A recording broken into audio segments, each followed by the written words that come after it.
Hello. Rather seems like Groundhog Day, doesn't it? It only seems a month ago that we were here and looking at the broad beans after the harsh frost early December. And now it's happened all over again. Some of these plants you can see have been attacked by the frost. But in the main, they really do look quite good. From what I can see, we've lost I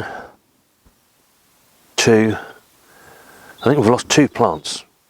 And when you consider just how cold it was over the last couple of weeks or so, that's not bad. And actually, here's a really good example of when you get it right with these broad beans, they send another stem out. So you effectively double your harvest. These are obviously really quite happy. Now, in today's programme, we're going to have a quick whistle-stop tour of our veg garden, mainly so that you can understand where our plots are and how the beds work. Because then we're going to go indoors and we're going to have a bit more of an in-depth look at the garden veg calendar.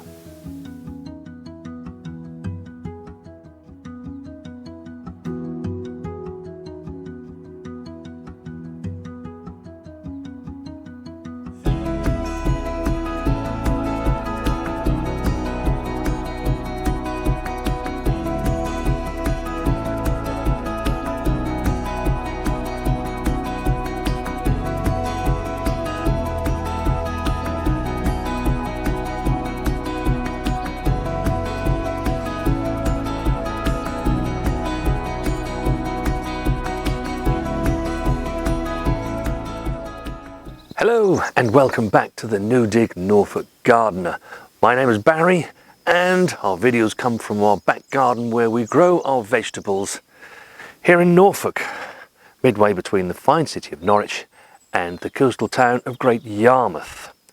We garden in Zone 9A. I've just been doing a bit of tidying up. It's the first time we've really been able to get out here for a couple of weeks now where the ground hasn't been frozen. So it was an ideal time to get out here. We've made a few harvests. The cauliflowers that were here have now all gone. We decided to harvest all of those as they were ready, and Mrs. W is processing those. But today it's just getting you accustomed to what our plots are. So if you are using both the planner and the veg calendar, then you'll know exactly what we're talking about. So just to the right here as you come through the gate, this is plot 1. And it currently has some carrots in it. That's all that's left in this plot at the moment. And then to the left as you come through our gate, you have plot 2. We still have some sprouts left in there. As I said earlier, we have just taken the cauliflowers out, and there's a lone cabbage which I think we're going to utilise tomorrow, so that will be harvested very shortly. So then, staying on the left hand side of our garden as you come through the gate, but just above plot 2 is what we call plot 3. This is currently full. It has the broad beans we were looking at earlier, which we put in there back end of November 2022. It also has cauliflower Ellesmere and Snow March, which will be due for a harvest pretty soon, and they've been in there since last July. And then next door to that, this is where we planted our outdoor garlic and shallots. Now we'll just stop at this bed just for a little while because it's a great way to be able to show you what I then call the beds. All of the plots that we have are 14 feet by 12 feet. And within those plots, I split them up into beds that are all 4 feet wide. No matter where the plot is, at the top of the plot is always bed 1. In this case, it's where the shallots and garlic are. Bed 2 is where the cauliflower is, and bed 3 is where the broad beans are. And if we turn the camera back to plot 2, where you can see that lone cabbage, that would have, or not would have been, it is bed 1. Where you can see the hoops where the cauliflowers were, that was bed 2, and then the sprouts beyond that, that's bed 3. And then as you come through our gate and to the right, but above plot 1, this is what we call plot 4. And it currently has our purple sprouting broccoli, of which we're enjoying harvest from Rudolph at the moment. But then when that finishes, we also have the variety claret, which should start to give us a harvest hopefully sometime in April and through May. And then next door to that, in bed 2, these were the Calabries that we harvest the central heads back in October. But it's been giving us some lovely harvests of small little stems that it's been sprouting out. Indeed, I don't know if we can get in close enough here, but it's still doing it. There they are. They're still coming. And we get several of them on each plant. Oh, I would say at least every 2 weeks, wouldn't you say, Mrs. W?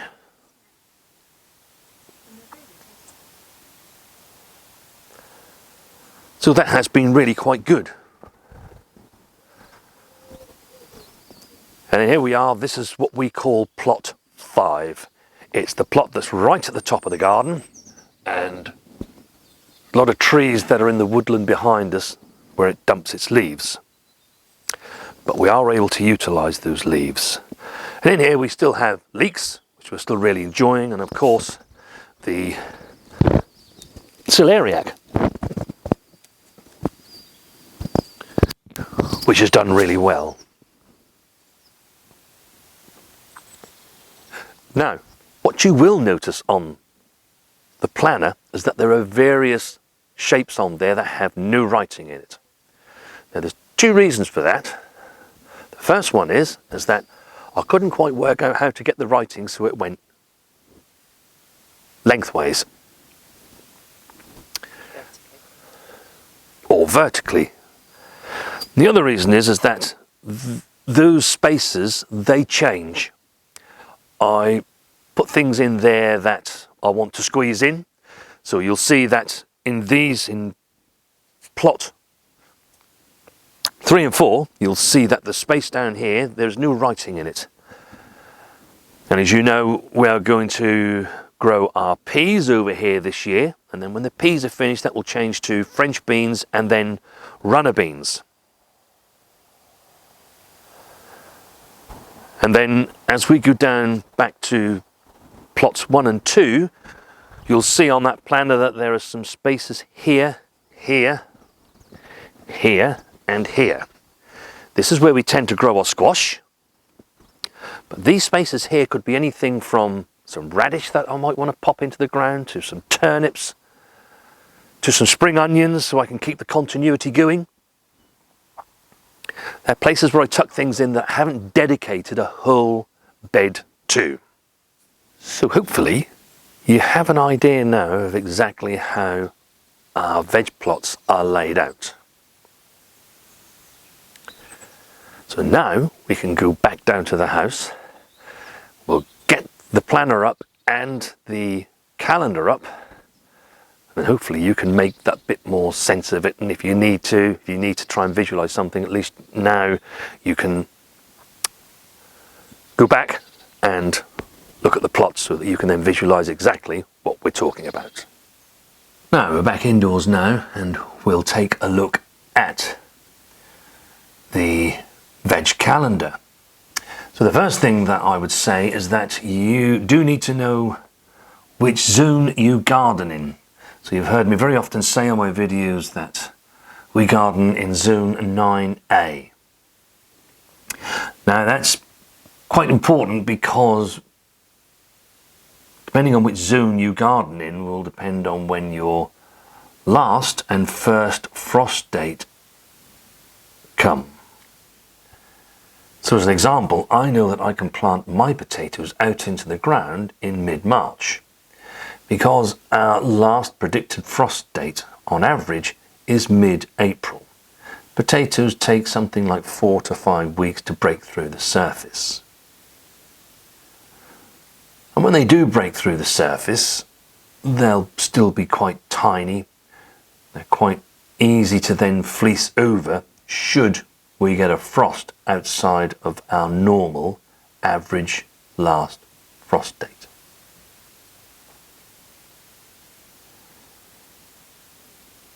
It's not to say that you won't get a frost, because you could get. I remember us getting a really hard frost in May 3 or 4 years back. But we can only work by averages as a gardener. The other thing to say is that this is fully editable, so you can change the variety names that we're growing to yours, and of course move things about if you do grow in a different gardening zone. So when it comes to follow-on sowings and follow-on plantings, I look to sow that seed for the follow-on planting some 4 weeks before I expect the vegetable that is already in place to harvest. So as an example, if we take January, you can see that we're sowing our onions, and indeed we sowed our onions Thursday. It's Saturday today, Saturday the 28th of January, so right toward the end of the month. And I know that from experience, July will be the time when they will harvest. But you can see that back in June, I will have sown my purple sprouting broccoli, Rudolph, and claret. And if we go back to July, you can see that I'm looking to plant the purple sprouting broccoli out, and it will replace the onions that were in plot 1, bed 1. And if we look at the garden plan, we can see that in plot 1, bed 1, there were the onions that were growing. They are then replaced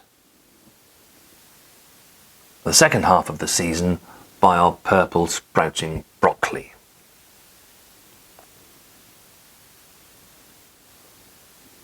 And really the whole point of this is that you have plants that are ready to go out into the ground as soon as the vegetable that is in situ is ready and you've taken its final harvest. And the great thing about that is, for me, is that on the day I harvest those onions, the very same day, that sprouting broccoli will go straight into the ground. If you waited until your onions had harvested and then sowed your seed, it'll be another 4 to 5 weeks before you can pop those out into the ground. That means that you have lost 4 to 5 weeks of precious growing time. And it could make all the difference between whether you get a harvest or not of your second planting.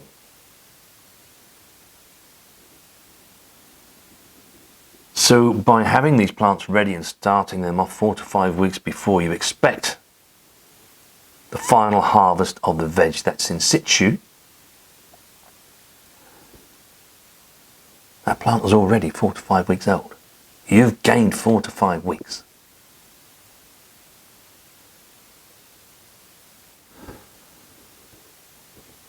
So on the plan, these are the spare spaces where I haven't written anything, because anything could be grown in here. So this is plot 1, which is to the right of us as we walk through our garden gate. And what we do know is that we will be putting our squash in here. They don't actually go into the ground until mid to late May. So between now and then I could be growing something like radish in there, which is quite quick growing. It might be that I put some turnips in there, some multi-sown turnips, and they will have had their harvest before I want to use that. I could put some spring onions in here, and then some follow-on ones in this. So that's why, as I said earlier, they are left blank, because I tend to slot things in there that I don't dedicate a whole bed for. Now, for those of you that have asked me to produce a sowing calendar, if you would like a copy of this, then please drop us an email. Our email address is nodignorfolkgardener@gmail.com. Indeed, at any time, if you need to find our email address, it is on our channel page. So you drop us an email and just say, can you send me whatever, whether you want both the plan and the calendar, or just the calendar, or maybe just the plan if you want, just so that you can follow along while you're watching our videos and you know exactly what we're talking about. And I'll just email it straight back over to you with the attachments attached. Now, I do hope that you've enjoyed today's video, and hopefully those of you that want to have a copy of that veg planner and veg calendar, you'll get some real use from, and you'll find it really, really useful. Now, do let us know in the comments down below how you've been coping now that we've come out of this really cold weather, and just how your plants have survived. I do love getting your comments, and I was reading some after the last video, and some people saying they'd lost some collies and lost this, and and I'm really sorry for anybody that has lost anything. We've lost things from time to time. As I say, we've got new kale in our garden this year. We love kale. Didn't manage to raise any kale this season. So it happens to everybody. But as we like to say, there's always next year. Or in this case for us, this year. And we shall raise kale this year. But yeah, do please leave us your comments. Now, we need to finish a few jobs, Mrs. W. The sun's actually just breaking through the clouds. It's a lovely reminder that spring is not too far away. We shall see you next time.